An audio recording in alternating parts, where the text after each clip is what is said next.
Hello everyone, welcome to English 98 and English 101.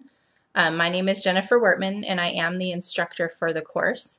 This is just a quick video to welcome you to the class, give you a little bit of information, make sure that you kind of set up to have a really great quarter. So first off, just wanted to show you, this is one of the main books that we're using. The other one is the Little Seagull Handbook. This is Understanding Rhetoric. I can make the camera work. There we go. This one that I'm holding in my hand is set up as a sort of graphic novel with pictures, with designs. It is much more visual than a lot of your writing textbooks. So I wanted to make sure that you're aware that it really is supposed to be like that. Yes, this is a college textbook. It's just a little bit of a different format than what you may be used to. You do need to get both books for the class. There's only one version of the Understanding Rhetoric book, but there is a whole bunch of different editions of the Little Seagull Handbook. Just make sure with the Little Seagull Handbook that it's at least the second edition or newer. Okay, the first edition's a little bit outdated, but the second edition and newer is fine. Those will work fine for you. Other little things about the class. Each week it is set up into modules, so you'll open the home page, you'll scan to week 1, week 2, whatever we're at, and immediately you're going to see a checklist along with every assignment that you need to complete for the week. This organization will stay the same throughout the entire term. So all term you're going to have 2 due dates. One's going to be on Thursday, the other is on Sunday, and the due dates are set up at 11:59 p.m. or midnight. In other words, it's just how Canvas sets it up. That gives you as much time as possible during the day. I know some of you probably work and have jobs, other things going on, so it still gives you time in the evening to get your assignments in. I would highly recommend that you do not wait till last minute to do everything. It's not going to turn out so well for you if you try that approach, but again, give you 2 different due dates. Also, the assignment sheet, when you look at the checklist, it will have actual estimated times on how long you can expect to spend on each assignment. This will help you plan out your week so that you're not struggling last minute to get things done. As far as contacting me, even though this is an online class, I want to be really clear that you can always come and have face-to-face meetings, appointments with me if you want to or if you feel it'd be helpful. My office hours are posted on the syllabus, and I'm also available by appointment. So it's just a matter of scheduling time with me. I will let you know that as the term goes on, farther and farther into the term, my schedule gets more and more packed. So farther in, you may have to schedule out a little bit more in advance than you have to early on. You can always contact me by the inbox on Canvas as well as through email. I check both of those all the time since I do teach some classes online. It's a good way to get in touch with me. It's probably the fastest way to actually get a response.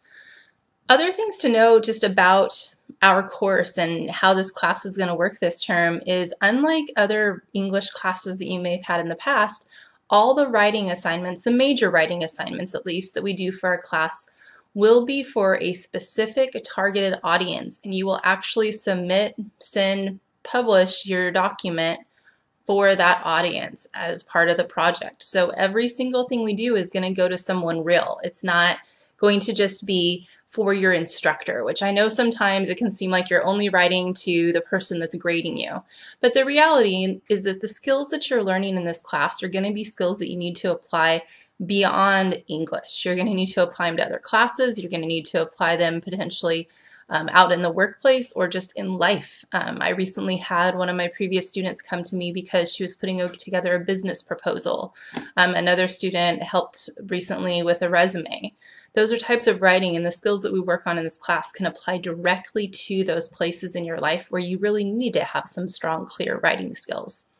So that's how we're going to set it up. We're going to write some essays, all right, because yes, that is part of this class, but they may not necessarily be the types of essays that you're accustomed to working to.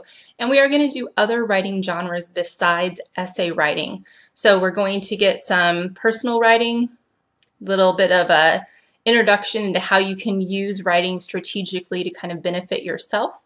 We're going to talk about how to write, and we're going to do a couple of actual reviews of places and products.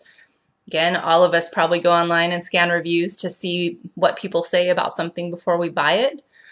And then we're also going to be working with some form of published writing, whether that is an article, a blog, something along those lines. And it's going to be, you're going to have some options with that project. And then, like I said, there'll also be a couple essays in there. So we're going to have a packed term, but it's going to be a really great, and hopefully you can really take sort of all the information that you're getting in this class and figure out how it's going to be useful to you in your other classes, as well as your future career. And then again, those just basic life skills. The clearer you can communicate via verbally, in written work, going to have sort of an easier time of things along the way, regardless of what it is that you're trying to accomplish. So that's what's really exciting about this class. Just kind of last little tidbit, you may have heard me earlier, and you're going to hear me throughout the term refer to English 98 and English 101 students. What that means is that in our class, it is an English 101 class, first of all. We have some students, though, who are registered as English 98. These are students who almost made it into 101, but just barely missed the placement score, or they passed their previous class and their next step is English 98. English 98 students are simply getting the opportunity to work at the 101 level and be able to earn the 101 credit instead of having to take another course to get through 101. So it's just an excellent opportunity. As far as in the class, you're probably not going to have any clue who a 98 or a 101 student is. You'll all be working at the same level. I'll be working on the same projects, etc. Nothing sort of gets switched around. 98 students have a little bit different writing requirements on some of the major tasks, but that's it. That's the only place where there's really a difference. So you'll get more of this about how the 98 101 works throughout the term, but again, just as a student, you're probably not going to know any different other than that there's these labels and terms that you kind of hear thrown out occasionally. So other than that, I hope you have a wonderful week. Please, if you ever have any questions, don't hesitate to ask. If y'all are on campus and you want to stop by my office and say hi, it's always nice to meet my online students because I don't always get a chance to see you face to face. Other than that, have a great first week, and I look forward to working with all of you.